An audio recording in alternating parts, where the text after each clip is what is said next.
সালাম আলাইকুম ভাই। আপনার মেয়ের কোনো চাকরি কোনো সন্ধান আছে ভাই? আমি এসে গেলাম করি। চাকরি আমি তো বলতে পারবো না, স্যার বলতে পারে। দাঁড়ান দাঁড়ান। আসসালামু আলাইকুম স্যার। একটা লোক আসছে চাকরি পেয়েছে। আসলে কি ভালো করেছে। আসসালামু আলাইকুম স্যার। ওয়ালাইকুম সালাম। স্যার আমার একটা চাকরি খুঁজাইছিলাম আপনার কাছে। এই আপনার অফিসে যেই কাম দেন আমি সেই কামই পাবো।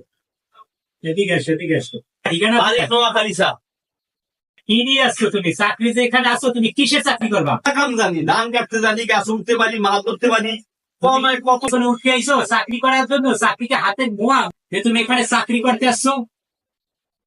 স্যার একটা চাকরি দেন না, আমার খুব দরকার স্যার। তুমি তুমি কি খেতে করে উঠতে চাকরি করতে আইছো? তাই নেই স্যার, আমার গ্রাম আছে, আমি গ্রামের চাইছি। যাও না, ওই বাড়ি আসো, স্যারের সাথে কথা বলো। যাও। হ্যাঁ কেমন স্যার?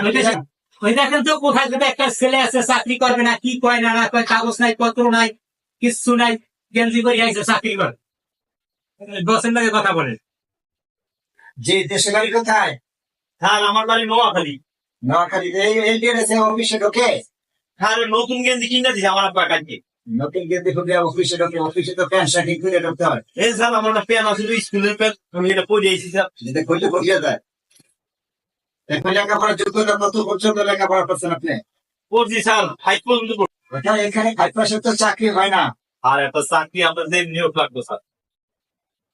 এই সিকিউরিটি, এদিকে আসো। কোথা থেকে আসছে? হ্যাঁ আমাকে ডাকছেন। এদিকে আসো। আমাকে স্যার। বাইর করে দাও, কাগজ নাই পত্র নাই, কোথায় করে কি আইসে চাকরি করেন। যাও, বাইরে স্যারের তো আসতে পছন্দ না। যাও, বাইরে বাইর করে দাও। স্যার আমার চাকরিটা খুবই দরকার স্যার। এখানে চাকরি, এখানে চাকরি হয় না।